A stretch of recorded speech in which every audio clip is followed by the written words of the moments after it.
KR park కాల్పుల ఘటనలో పోలీసులు పురోగతి సాధించారు. పార్క్ సమీపంలో ఉన్న ఓ ఇంట్లోని సీసీ కెమెరాలో నిందితుడు పారిపోతున్న దృశ్యాలు రికార్డైనట్టుగా గుర్తించారు.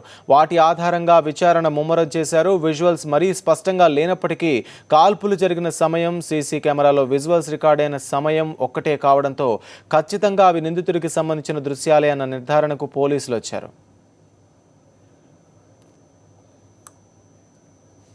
దీనికి సంబంధించి మరిన్ని అప్డేట్స్ అందించేందుకు మా క్రైమ్ బ్యూరో చీఫ్ రాజేష్ మనకి ఫోన్ లైన్లో అందుబాటులో ఉన్నారు. రాజేష్, చెప్పండి, సీసీ కెమెరా ఫుటేజ్లో కనిపించిన వ్యక్తి అలాగే హత్యకు కిడ్నాప్కు ప్రయత్నించిన వ్యక్తి ఇద్దరు ఒకటేనని ఎలా నిర్ధారణకు వచ్చారు పోలీసులు? ఇక ఇన్సిడెంట్ జరిగిన తర్వాత సీసీటీవీ ఫుటేజ్ ని పరిశీలించినటువంటి పోలీసులు కాల్పులు జరిపి పరారవుతున్న వ్యక్తి యొక్క ఆనవాళ్ళని గుర్తించారు. అందులో నిన్న కమిషనర్ కానీ లేదంటే ఇతర పోలీసు ఉన్నతాధికారులు వెల్లడించారు ఏంటంటే వచ్చిన నిందితుడు బ్లూ ట్రాక్ సూట్ అదే విధంగా వైట్ టీ షర్ట్ ధరించి ఉన్నాడని వెల్లడించారు. అయితే ఆ సీసీ కెమెరా ఫుటేజ్ ఏదైతే సాక్షి టీవీకి లభించిందో ఆ విజువల్స్ లో కూడా అదే విధంగా ఆ సమయంలో అంటే జనరల్ గా సీసీ కెమెరా రికార్డ్ లో 1 అవర్ ఎర్లీగా ఉంది. దాదాపు 8:39 కంటే మనకు వచ్చినటువంటి సీసీ కెమెరాలో 8:39 ఉంది. కానీ ఇన్సిడెంట్ జరిగి పారిపోతున్నది 7:39 కి. అంటే 1 అవర్ ఎక్కువగా వారు సీసీ కెమెరా ఫుటేజ్ ని పెట్టుకున్నట్లుగా కూడా ఎవరైతే సీసీ కెమెరా ఓనర్ ఉన్నాడో అతను వెల్లడించడం జరిగింది. అది యాక్చువల్ గా 7:39 కి రికార్డ్ అయింది. కానీ అందులో సీసీ కెమెరాలో మాత్రం 8:39 కి తిరుగుతుంది. కానీ ఇది ఇన్సిడెంట్ జరిగిన సమయంలోనే అతను వెళ్తున్నట్టుగా స్పష్టంగా ఇంటి ఓనర్ వెల్లడించడం జరిగింది. ఇది ఎక్కడ ఉందంటే ఇన్సిడెంట్ జరిగిన ఆపోజిట్ డైరెక్షన్ అంటే జూబ్లీ చెక్ పోస్ట్ నుంచి మనం ఎన్టీఆర్ ట్రస్ట్ భవన్ కు వస్తున్న సమయంలో జపనీస్ గార్డెన్ అంటే ఇన్సిడెంట్ జరిగిన ఆపోజిట్ లో జపనీస్ గార్డెన్ ఉంది. ఆ జపనీస్ గార్డెన్ పక్క గల్లీలో ఇంటి ఓనర్ ఆ సీసీ కెమెరాలు అక్కడ ఇన్స్టాల్ చేయడం జరిగింది.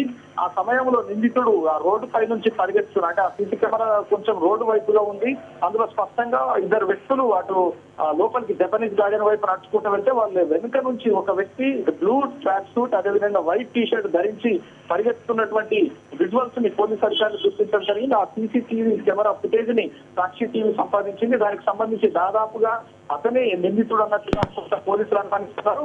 దానికి సంబంధించి కూడా మనం వారితో మాట్లాడడం జరిగింది. ఆనవాళ్లు మొత్తం అతనిలాగే ఉన్నాయి. ఎందుకంటే షోల్డర్ వరకు మాత్రమే నిందితుడి యొక్క ఆనవాళ్లు కనబడుతున్నాయి, ముఖం మాత్రం కనబడతలేదు. అంటే రోడ్డు పైకి సీసీ కెమెరా అంటే చాలా దూరంలో ఉంది కాబట్టి అంతవరకు విజువల్స్ రికార్డ్ అయినట్టుగా మనకు ఆ సీసీటీవీ ఫుటేజ్ చూస్తే అర్థమవుతుంది. దీని ఆధారంగానే పోలీసులు కొంత నిన్ననే సీసీటీవీ కెమెరా ఫుటేజ్ ని పరిశీలించారు. అనంతరమే నిందితుడు ఎవరో దానికి సంబంధించి మిగతా ఆనవాళ్ళని అన్నింటినీ గుర్తించడం జరిగింది. ఆ దిశగా మాత్రమే ప్రస్తుతానికి దర్యాప్తు కొనసాగిస్తున్నారని చెప్పవచ్చు. ఆ బ్యాగ్ తో వచ్చినటువంటి వ్యక్తి ఎలాంటి అతని వెంట అంటే బ్యాగ్ అదేవిధంగా AK-47 అక్కడనే వదిలి పరిగెత్తి వెళ్ళాడు.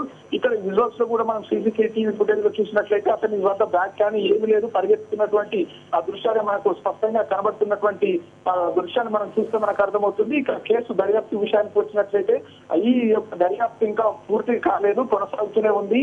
ఖచ్చితంగా ఒక వ్యక్తిని తాము అదుపులోకి తీసుకున్న మాట వాస్తవమే. కానీ ఆ వ్యక్తి ఎవరు ఏంటి అతని పేరును మాత్రం వెల్లడించే పరిస్థితి పోలీసుల నుంచి కనబడలేదు. ఎందుకంటే ముగ్గురు అనుమానించిన అదుపులోకి తీసుకున్నారు. ఒక నిందితుడిని ఖచ్చితంగా ట్రేస్ అవుట్ చేశారు. ఇతనే దానికి క్రైమ్ చేశాడని చెప్పేసి నిర్ధారించుకున్నప్పటికీ పేరును మాత్రం వెల్లడించడం లేదు. ఉదయం పూట 2-3 పేర్లు బయటకు వచ్చినప్పుడు ఆ పేరు కాకపోవచ్చు, ఆ పేరు లేదని మాత్రం అధికారులు చెప్తున్నారు. కానీ నిందితుడి పేరును మాత్రం ఇప్పటికీ వెల్లడించలేదు. ఖచ్చితంగా అతను అదుపులో ఉన్నాడని మాత్రం స్పష్టంగా వస్తుంది. పోలీస్ శాఖలు పనిచేస్తున్నట్టు వ్యక్తే ఈ ఆగత్యానికి పాల్పడ్డన్నట్టు కూడా స్పష్టంగా విచారణలో తేలింది. కాబట్టి నిందితుడికి సంబంధించిన పూర్తి వివరాలన్నీ పోలీసులు ఓన్లీ మీడియా ద్వారానే వెల్లడించే అవకాశాలు కనబడుతున్నాయి. ఇవాళ ఏ విధంగానైతే మీడియా ముందుకు నిందితులు తెచ్చే అవకాశం లేదు. రేపు మాత్రం నిందితుడిని మీడియా ముందుకు తెచ్చే అవకాశాలు మాత్రం మనకు కనబడుతున్నాయి. శ్రీరామ్, రైట్, ఇందులో ఈ దృశ్యాల్లో పరిగెడుతున్న వ్యక్తి సాధారణంగా జాగింగ్ చేస్తున్న వాళ్ళైనా ఉండొచ్చు కదా, ఎందుకంటే ఆ చుట్టుపక్కల ప్రాంతం అంతా కూడా పాష్ ఏరియా, అది మనకు తెలిసిన విషయమే.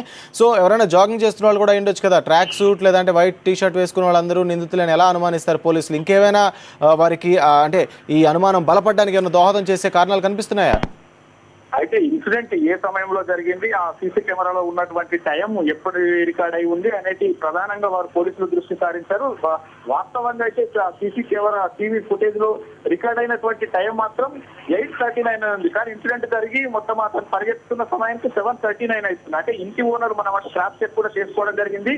1 అవర్ ముందు టైంని సీసీటీవీ ఫుటేజ్ లో ఉన్నట్టుగా అతను వెల్లడించాడు. అందుకోసమనే మనం కొంచెం ఆ విజువల్స్ ని మొదటగా వేద్దామా లేదని అనుకున్నాం. కానీ సమయం కరెక్ట్ అదే సమయంలో ఉంది.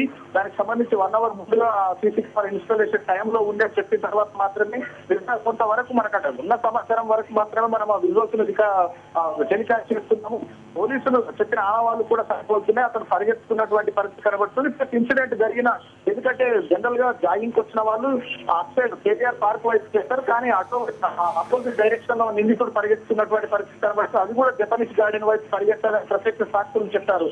దీంతోనే మనం ఆ సీసీ కెమెరా ఫుటేజ్ నిజమైందని భావించి మాత్రమే టెలికాస్ట్ చేస్తున్నాము. దీనిపైన పోలీసులు భిన్న వాదనలు వినిపించవచ్చు, కానీ మనకున్న సమాచారం ప్రకారం ఖచ్చితంగా అదే నిందితుడై ఉంటాడనేది మాత్రం కొంత అర్థమవుతుంది. Sriram, thank you Rajesh.